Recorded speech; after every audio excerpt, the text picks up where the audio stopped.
Hello, good morning प्यारे बच्चों। कैसे हैं? पढ़ाई अपनी लगातार जारी होगी और अगर कोई डाउट फिर भी आपको हो तो आप व्हाट्सएप ग्रुप पे, जो आपके ग्रुप में जिसमें ऐड है, उसमें आप प्रॉब्लम पूछ सकते हैं।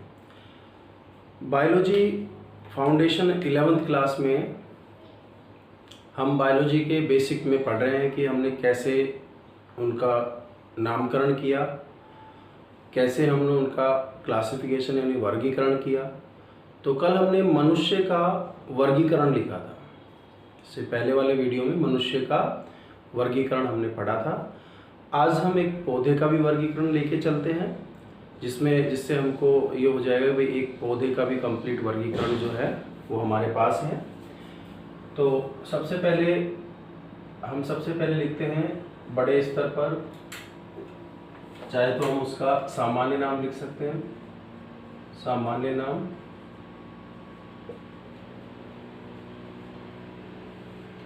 फिर लिख देते हैं वानस्पतिक नाम।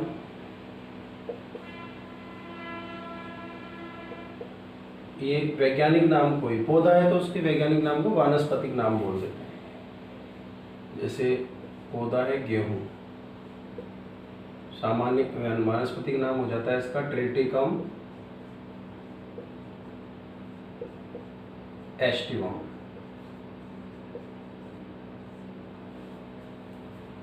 Triticum aestivum. अब हम शुरुआत करते हैं इसके जगत से। सबसे पहले हम लेते हैं जगत। जगत के बाद चूंकि जंतुओं में संघ लिया गया था, यहाँ प्रभाग शब्द लेंगे। प्रभाग के बाद इसका वर्ग, वर्ग के बाद गण, गण के बाद वंश और अंत में इसकी जाति। ठीक है, जैसा कि हमने बात की है कि किसी का वैज्ञानिक नाम जो होता है उसमें प्रथम पद वंश होता है, द्वितीय पद जाति। तो यहाँ वंश तो क्या हो गया इसका ट्रिटिकम, और जाति क्या हो गई एस्टिवम। यानी हम कह सकते हैं कि अगर हमको किसी का वैज्ञानिक नाम पता है तो हमें स्वतः ही उसका वंश और जाति मालूम हो जाता है। ठीक है, और जगत भी दो बनाए गए, पादप जगत और जंतु जगत। क्योंकि ये पौधा है तो इसका जगत क्या हो गया पादप जगत, यानी प्लांटी। प्लांटी हो गया इसका जगत। ठीक है, अब ये जो पौधे हैं इनको दो कैटेगरी में बांटा जाता है, एक तो आवृत बीजी और एक अनावृत बीजी। तो गेहूं हो जाता है आवृत बीजी, इसका प्रभाग है आवृत बीजी, यानी कि एंजियोस्पर्म। वर्ग जो इसका है वो है, पौधे एक बीजपत्री या द्विबीजपत्री होते हैं, तो ये हो गया एक बीज पत्री। इसका गण होता है, अच्छा इसका कुल रह गया बीच में ना, कुल हो रहा है कुल, फिर वंश और फिर जाति। तो वंश तो क्या है इसका ट्रिटिकम, जाति इसकी क्या है एस्टिवम। इसका गण होता है पोएलीज और कुल होता है पोएसी,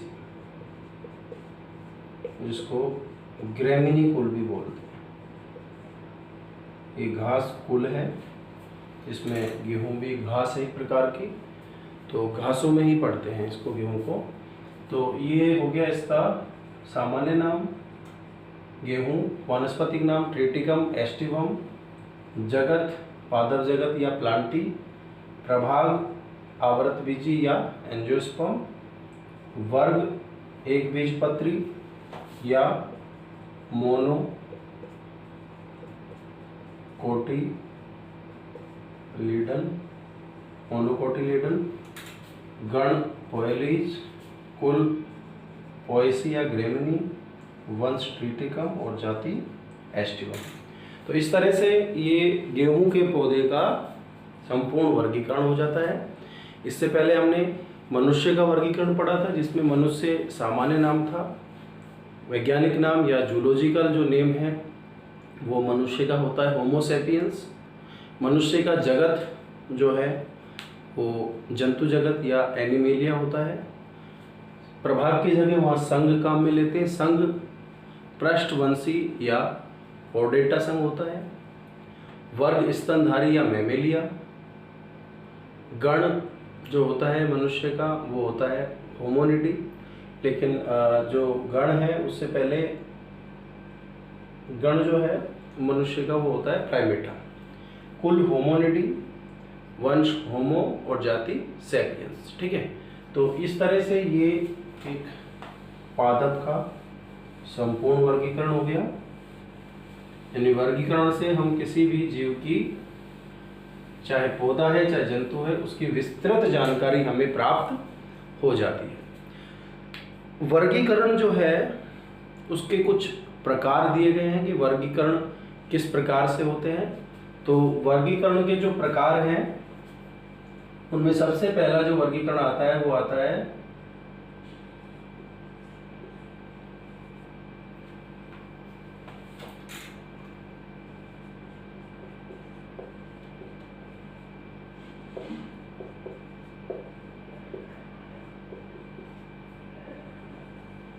ये इनके इतिहास के आधार पर है कि किस प्रकार से इनकी खोज हुई थी। तो सबसे पहला जो है वो द्विजगत वर्गीकरण या द्विजगत पद्धति आती है। इसके अनुसार समस्त जीवों को दो जगतों में बांटा गया है। कितने जगतों में? दो जगतों में बांटा गया है। और इसको प्रतिपादित करने वाले जो वैज्ञानिक थे उनका जो नाम है वो है कैरोलस लीनियस। किन्होंने दिया था ये? कैरोलस लीनियस ने द्विजगत वर्गीकरण या द्विजगत पद्धति प्रस्तुत की। इन्होंने दो जगतों में बांटा समस्त जीवों को। पहला पादप जगत और दूसरा जंतु जगत। ये हो गया द्विजगत वर्गीकरण। इसके बाद दूसरा जो आया वो आया त्रिजगत या तीन जगत वर्गीकरण। ठीक है, तीन जगत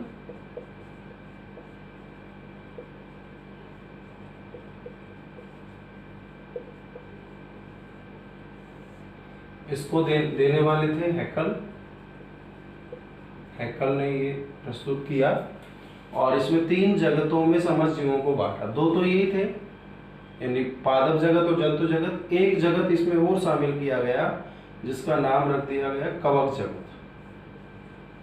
यानी पौधों में से, पहले पौधों में रखे जाते थे कवक, लेकिन इनमें कुछ विशेषताएं जैसे प्रकाश संश्लेषण द्वारा भोजन नहीं बनाते, इसलिए इनको पादपों से अलग कर लिया। जंतुओं में क्यों नहीं शामिल किया?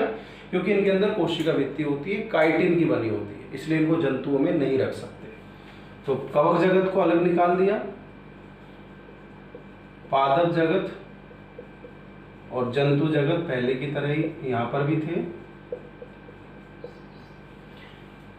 तीसरा जो जगत आया वो आया चार जगत वर्गीकरण। चार जगत वर्गीकरण यानी जीवों को चार जगतों में बांटा गया। किसके द्वारा? कोपलैंड के द्वारा। ठीक है, यानी द्विजगत किसने दिया? कैरोलस लीनियस ने। तीन जगत वर्गीकरण हैकल ने और चार जगत कोपलैंड ने। इन्होंने समस्त जीवों को चार जगतों में बांटा। यानी इन्होंने पादपों और जंतुओं में से वो जीव जो बहुत सूक्ष्म होते हैं उनको मिलाकर मोनिरा जगत बना दिया।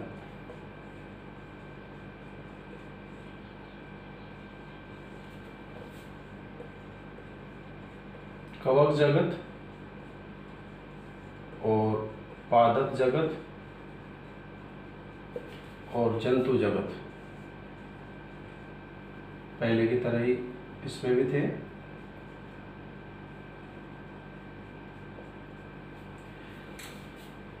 चौथा जो वर्गीकरण आया और सर्वमान्य, जिसको आज भी अच्छे पैमाने पर माना जाता है या वास्तव में वो ही मान्य वर्गीकरण है, उसको बोलते हैं 5 जगत वर्गीकरण।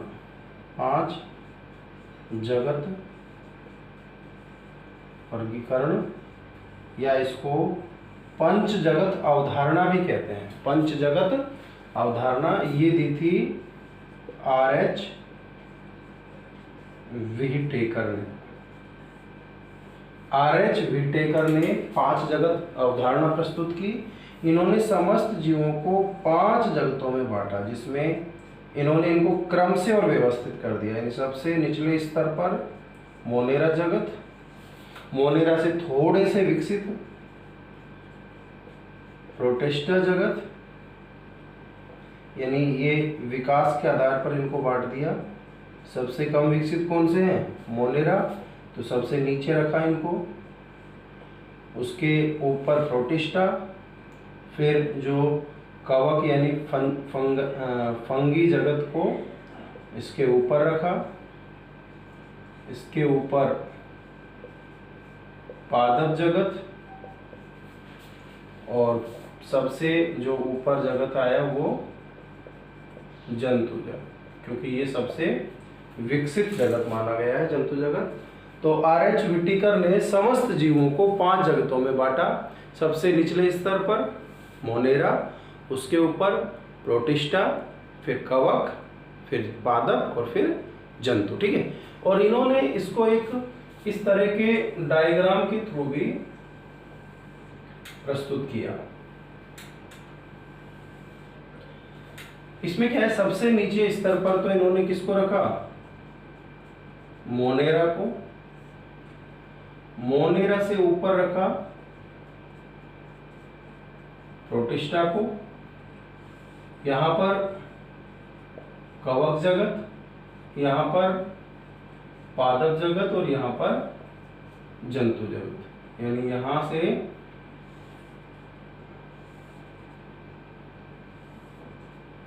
तो सबसे नीचे मोनेरा, फिर प्रोटिस्टा, फिर कवक, फिर पादप और अंत में जंतु जगत। ठीक है, और इन्होंने इसको जो बांटने का आधार बनाया, जो मोनेरा जो है वो तो क्या ऐसा होता है?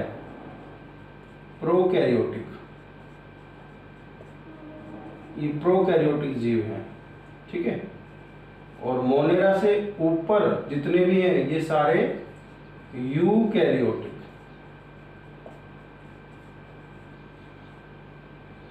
यानी मुख्य अंतर रखा है इनका कोशिकीय विकसित प्रकार का। ये तो अल्पविकसित होते हैं प्रोकैरियोटिक जीव। मोनेरा से ऊपर सारे कैसे हैं? यूकैरियोटिक। प्रोटिस्टा भी यूकैरियोटिक है, कवक, पादप, जंतु सब यूकैरियोटिक है। ठीक है, लेकिन प्रोटिस्टा तक ये सारे एक कोशिकीय होते हैं। यानी मोनेरा भी प्रोटिस्टा भी एक कोशिकीय हैं, और इनके ऊपर सब बहुकोशिकीय होते हैं। तो इनका जो वर्गीकरण का आधार रखा गया, सबसे पहला तो इनकी कोशिका प्रोकैरियोटिक है या यूकैरियोटिक है। दूसरा आधार रखा एक कोशिका से बना है या बहुत सारी कोशिका से बना है। तीसरा इनमें पोषण का आधार भी रखा गया कि ये किस प्रकार से अपना पोषण ग्रहण करते हैं। जैसे ये है मोनेरा, ये भी स्वपोषी होते हैं, परपोषी भी होते हैं। ठीक है, प्रोटिस्टा ये भी दोनों प्रकार के होते हैं।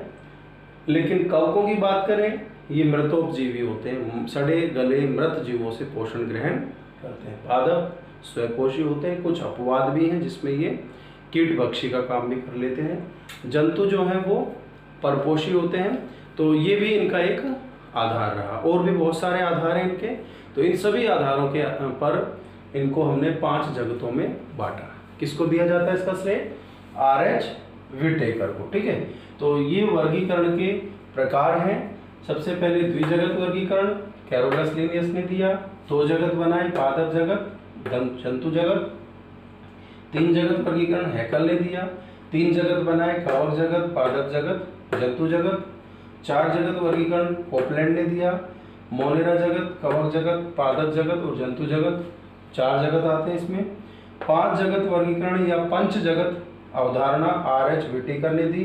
सर्वमान्य अवधारणा है। 5 जगत बनाए इन्होंने, मोनेरा जगत, प्रोटिस्टा जगत, कवक जगत, पादप जगत और जंतु जगत। और इनको एक डायग्राम के थ्रू व्यवस्थित किया, जिसमें सबसे निचले स्तर पर मोनेरा रखा गया है, मोनेरा से ऊपर प्रोटिस्टा, फिर कवक, फिर पादप और फिर जंतु। मोनेरा प्रोकैरियोटिक जीव है, मोनेरा से ऊपर सभी जीव यूकैरियोटिक हैं। मोनेरा और प्रोटिस्टा एक कोशिकीय हैं, इसके अलावा सभी जीव बहुकोशिकीय हैं। तो प्यारे बच्चों, ये हमने वर्गीकरण के जो अपन ने आधार या वर्गीकरण के प्रकार जो हैं कब कब किसके द्वारा दिए गए वो हमने डिस्कस करे। उम्मीद है समझ में आए होंगे। अब आपका काम है इनको नोटबुक में उतार लीजिए और लगातार पढ़ते रहिए। तो कोरोना का अभी प्रकोप जारी है, इसलिए घरों में ही सुरक्षित रहिए, ठीक है, पढ़ते रहिए। Be safe, stay home.